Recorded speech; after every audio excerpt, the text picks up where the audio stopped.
Hello guys, welcome to my channel. इस video में हम एमएनआईटी जयपुर के बारे में बात करेंगे। ये कुछ पॉइंट्स हैं जिनको हम इस वीडियो में कवर करेंगे। जैसे कि लास्ट ईयर 2020 में एमएनआईटी की कट ऑफ क्या थी। इसके अलावा रूल्स फॉर चेंज ब्रांच, अगर आप एडमिशन लेने के बाद अगर ब्रांच को चेंज करना चाहते हैं तो उसका प्रोसीजर क्या है। एडमिशन एंड एलिजिबिलिटी के बारे में देखेंगे। इसके अलावा hostel and mess, fees structure, placements, fee waivers, facilities and scholarship, ये सब कुछ इस वीडियो में कवर करेंगे। तो let's start. Malaviya national institute of technology Jaipur की अगर बात करें तो ये गवर्नमेंट कॉलेज है। अगर 1963 में बना था। अगर लोकेशन की बात करें तो जयपुर राजस्थान है। कैंपस एरिया देखें तो 317 एकड़ है, जो कि मॉडरेट है। अगर दूसरे कॉलेज से कंपेयर करें तो एनआईटी सूरतकल का भी जो कैंपस एरिया है वो भी 300 एकड़ है। और अगर एनआईटी वारंगल को देखें तो उसका जो कैंपस एरिया वो 250 एकड़ है। तो कैंपस एरिया सही है। तो यार कनेक्टिविटी की बात करें तो जयपुर इंटरनेशनल एयरपोर्ट से इसकी जो डिस्टेंस है वो 5.5 किलोमीटर है। गांधीनगर जयपुर रेलवे स्टेशन से इसकी जो डिस्टेंस है वो 3.5 किलोमीटर है। And Jaipur junction railway station से 10.5 किलोमीटर की डिस्टेंस है, जो कि काफी सही है। अब अगर रैंकिंग की बात करें तो 2019 में जो इसकी इंजीनियरिंग कैटेगरी में एनआईआरएफ रैंक थी वो 53 थी। और लास्ट ईयर 2020 में इसकी 35 थी, जो कि काफी ज्यादा इम्प्रूवमेंट हुआ है। यही एक मेन रीजन है जिसकी वजह से एमआईटी जयपुर टॉप 10 एनआईटीज की कैटेगरी में 7th पोजीशन पे अपने आप को मेंटेन कर लिया है। तो यार अगर एमआईटी जयपुर की प्लेसमेंट्स के बारे में बात करें तो लास्ट ईयर 2020 में जो कंप्यूटर साइंस का प्लेसमेंट्स हुआ था उसमें से 100% प्लेसमेंट्स हुआ था। 91 आउट ऑफ 91 हो गया था। अगर सबसे कम प्लेसमेंट्स की बात करें तो आर्किटेक्चर ब्रांच से हुआ था, जिनमें से 19 लोगों का प्लेसमेंट हुआ था 35 में से। अब अगर हाईएस्ट पैकेज की बात करें तो जो हाईएस्ट पैकेज गया था वो केमिकल ब्रांच से गया था, और वो था 38 लाख पर एनम, जो एक अजीबो गरीब था क्योंकि केमिकल ब्रांच से इतना हाईएस्ट पैकेज कभी जाता ही नहीं है। तो अगर 2019 में देखें तो ये 11 लाख पर एनम गया था, और अगर हम 2018 में देखें तो ये 17 लाख पर एनम गया था। तो यार काफी ज्यादा पैकेज गया था लास्ट ईयर 2020 में। अगर कंप्यूटर साइंस की बात करें तो 30.82 लाख पर एनम गया था। और अगर इलेक्ट्रॉनिक कम्युनिकेशन की बात करें तो 22 लाख पर एनम गया था, जो थोड़ा सा गिरावट आई है कंप्यूटर साइंस में भी और इलेक्ट्रॉनिक कम्युनिकेशन में भी। अब अगर एवरेज पैकेज की बात करें तो केमिकल का जो है 8.52 लाख पर एनम है, जो कि 6-7 के अप्रॉक्स रहता है, लेकिन लास्ट ईयर 2020 में इंक्रीज हुआ है थोड़ा सा। और कंप्यूटर साइंस की बात करें तो 14.24 लाख पर एनम है। और इलेक्ट्रॉनिक्स कम्युनिकेशन की बात करें तो 10.35 लाख पर एनम है। एडमिशन एंड एलिजिबिलिटी के बारे में बात करें तो बीटेक के लिए आपको 10+2 में मिनिमम 75% मार्क्स होने चाहिए, या तो फिर आपको आपके रिस्पेक्टिव बोर्ड्स में टॉप 20 परसेंटाइल में होना होगा। एग्जाम्स के बारे में बात करें तो आपको जेईई मेंस का एग्जाम क्वालिफाई करना होगा। उसके बाद जो आपका एडमिशन होगा वो जोसा या सीसैट के थ्रू होगा। एमबीए के बारे में देखें तो आपको मिनिमम 60% मार्क्स होने चाहिए बैचलर डिग्री में। और एग्जाम देखें तो कैट या मैट। एमटेक के बारे में बात करें तो बीटेक में मिनिमम 60% मार्क्स, और एग्जाम देखें तो गेट। एमएससी के बारे में बात करें तो बैचलर डिग्री में मिनिमम 55% मार्क्स, और एग्जाम के बारे में बात करें तो आईआईटी जैम आपको क्वालिफाई करना होगा। अब अगर फी वेयर्स की बात करें तो जो भी students SC ST and pH है, पीएच यानी कि फिजिकली हैंडीकैप्ड, उनकी जो ट्यूशन फीस होती है वो 100% माफ हो जाती है। और अगर जनरल एंड ओबीसी की बात करें तो जिनकी भी सालाना इनकम है वो अगर 1 लाख से कम है तो उनकी भी 100% ट्यूशन फीस माफ हो जाती है।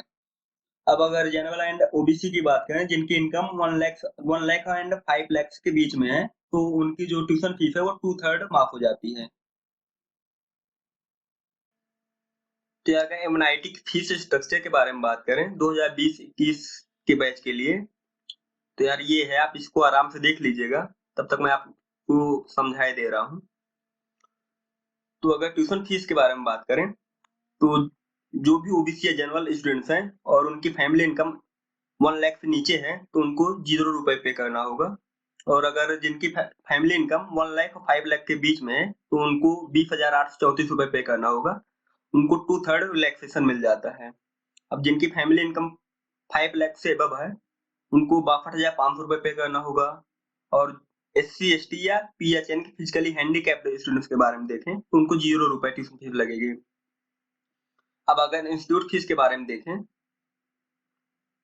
यानी कि development fees, library fees, insurance fees, ये सब कुछ इसमें इंक्लूड है, तो वो होगी और सेमेस्टर में 35,865 रुपए। और इवेंट सेमेस्टर में देखें तो 16,800 रुपए होगी। ये सबको लगेगी, वो चाहे SC, ST हो चाहे PWD हो, किसी में कोई माफी नहीं है। और हॉस्टल फीस के बारे में देखें तो जो आपका फर्स्ट सेम होगा उसमें 45,000 आपको लगेगा, उसके बाद आपको 32,000 पर सेमेस्टर लगेगा हॉस्टल फीस। और ये मैंने कुछ कैलकुलेशन किया है, आप इसको आराम से देख लीजिएगा। जो हॉस्टल फीस है वो आपकी 32,000 पर सेमेस्टर है। अगर पहले सेमेस्टर को छोड़ दें, पहले सेमेस्टर में आपको 45,000 रुपए लगेगी। अगर SC, ST, PWD या OBC general students whose family income less than 1 lakh per annum है, तो उनकी बात करें तो और सेमेस्टर में जो पहला सेमेस्टर होगा उसमें 82,865 रुपए आपको लगेगी। इसके अलावा जो थर्ड, फिफ्थ और सेवंथ सेम होगा उसमें 67,865 रुपए आपको लगेगी। इसमें जीरो जो है ट्यूशन फीस है, ट्यूशन फीस जीरो है आपकी SC, ST, PWD या जिनकी इनकम 1 लाख से कम है। 35,865 रुपए जो है इंस्टीट्यूट की फीस है और प्लस 45,000 ये हॉस्टल की फीस है। सिमिलरली इसमें भी ये 0 रुपए ट्यूशन फीस है, 35,865 रुपए जो है ये इंस्टीट्यूट की फीस है, 32,000 हॉस्टल फीस है, तो 67,865 रुपए लगेगी। अब अगर इवेंट सेमेस्टर की बात करें तो इसमें 48,800 रुपए है। अब OBC या जनरल स्टूडेंट्स जिनकी फैमिली इनकम 1 लाख और 5 लाख के बीच में है, तो उनके बारे में अगर देखें तो और सेमेस्टर में जो पहला सेमेस्टर होगा उसमें आपको 20,834 रुपए जो है ये आपकी ट्यूशन फीस है। इसमें 2/3 रिलैक्सेशन मिल गया था, तो आपको 20,834 रुपए लगी थी। और ये इंस्टीट्यूट फीस है 45,000, ये आपकी हॉस्टल फीस है, तो 1,03,699 रुपए आपकी लगेगी फर्स्ट सेम में। थर्ड, फिफ्थ और सेवंथ सेम की बात करें तो इसमें आपको लगेगी 88,699 रुपए। अब अगर इवेंट सेमेस्टर में देखें तो 69,638 रुपए लगेगी। अब OBC या जनरल स्टूडेंट्स जिनकी फैमिली इनकम 5 लाख से ज्यादा है, तो उनकी जो और सेमेस्टर में फीस होगी, तो जो फर्स्ट सेम होगा उसमें 1,45,365 रुपए लगेगी। इसके अलावा जो थर्ड, फिफ्थ और सेवंथ सेम होगा उसमें 1,30,365 रुपए लगेगी। इसके अलावा जो इवेंट सेमेस्टर होगा उसमें 1,11,300 रुपए आपको पे करनी होगी। ये टोटल फीस है।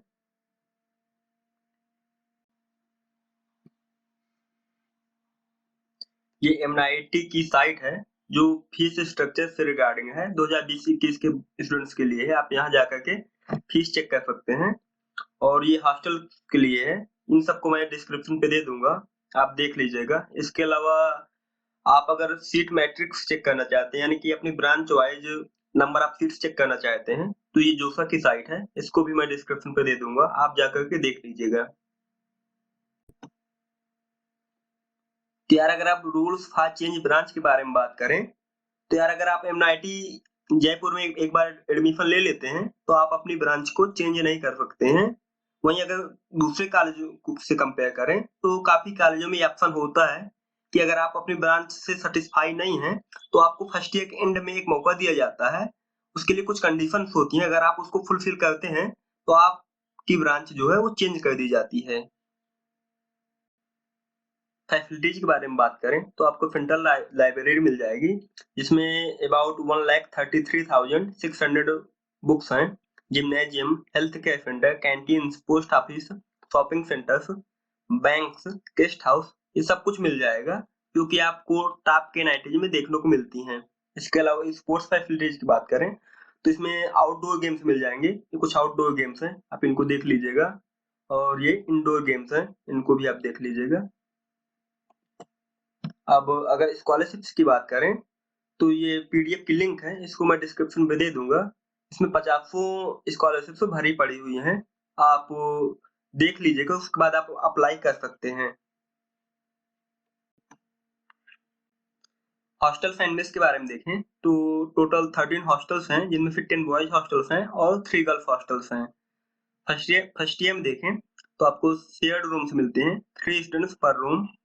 और सेकेंड ईयर ऑनवर्ड्स आपको सिंगल रूम्स मिलना स्टार्ट हो जाते हैं। इसके अलावा मेस के बारे में देखें तो यार खाना ओके ओके है, काफी अच्छा खाना है। और यहाँ 2 तरह के मेस हैं, एक गवर्नमेंट और दूसरा प्राइवेट। प्राइवेट में देखें तो गवर्नमेंट हॉस्टल से कंपेयर में काफी अच्छा खाना मिलता है। बाकी आप ये मेस और हॉस्टल की डिटेल्स हैं, ये आप देख सकते हैं। ये मेंस की कट-ऑफ के बारे में अगर बात करें, तो जनरल कैटेगरी में अगर देखें होम स्टेट के लिए, तो कंप्यूटर साइंस में देखें तो 1133 से लेके 3894 गई थी। ये जो रैंक है, ये लास्ट राउंड की बात कर रहे हैं हम, जब 6 राउंड हुआ था, क्योंकि लास्ट 2020 में टोटल 6 ही राउंड हुए थे। उसके पहले 7 राउंड होते थे। तो लास्ट राउंड में आपकी जो कट ऑफ गई थी, वो 1133 से लेके 3894 के बीच में गई थी कंप्यूटर साइंस के लिए। अब अगर वहीं अदर स्टेट्स के लिए देखें, तो कंप्यूटर साइंस में 2471 से लेके 3589 तक गई थी। ये जनरल कैटेगरी के लिए है। अब अगर ओबीसी के लिए देखें, कंप्यूटर साइंस के लिए, तो 933 से लेके 1430 तक गई थी। ये होम स्टेट्स के लिए है। अगर अदर स्टेट्स के लिए देखें, तो कंप्यूटर साइंस के लिए 917 से लेके 1573 तक गई थी। ये लास्ट राउंड की बात कर रहे हैं, आप लोग ध्यान दीजिएगा। जब आपका 6 राउंड हुआ था, उसमें जो क्लोजिंग रैंक थी, वो मैक्स टू मैक्स 1573 गई थी। यानी कि आपकी जो रैंक है, वो 1573 या 1718 से 2000 तक जो है, आपको मिलने का ये चांस है। ये ओबीसी वालों के लिए है, ठीक है? अब अगर एससी स्टूडेंट्स के लिए देखें, तो होम स्टेट में कंप्यूटर साइंस के लिए 146 से लेके 1096 तक गई थी। और अदर स्टेट में देखें तो कंप्यूटर साइंस के लिए 649 से लेके 842 तक गई थी। ये 6 राउंड्स की ओपनिंग एंड क्लोजिंग रैंक है। जो लास्ट राउंड होता है, उसकी ओपनिंग एंड क्लोजिंग रैंक है, ठीक है? तो यार अगर एसटी स्टूडेंट्स के लिए देखें, तो होम स्टेट कंप्यूटर साइंस अगर देखें, तो 231 से लेके 340 तक गई थी। और अगर अदर स्टेट कंप्यूटर साइंस के लिए देखें, तो 65 से लेके 349 तक गई थी। ये भी सारी जितनी ये कट ऑफ्स हैं, ये ओपनिंग और क्लोजिंग रैंक है लास्ट राउंड के लिए। जो आपका 6 राउंड होता है, उसकी ओपनिंग एंड क्लोजिंग रैंक है, ठीक है? फर्स्ट राउंड की नहीं है, ये लास्ट राउंड की है। यानी कि मैक्स टू मैक्स ये रैंक है, यहीं तक आपको मिल सकती है। आप जैसे 1000 है, तो 1000 की जगह आपको 1200, 1300 तक या 1500 तक बहुत ज्यादा उम्मीद कर सकते हैं। इससे ज्यादा आप उम्मीद नहीं कर सकते हैं। तो यार अगर आपको जेईई मेंस की कट ऑफ से रिलेटेड कोई भी डाउट हो या क्वेरी हो, तो आप कमेंट करके बता दीजिएगा। मैं उसको रिजॉल्व करने की पूरी कोशिश करूंगा।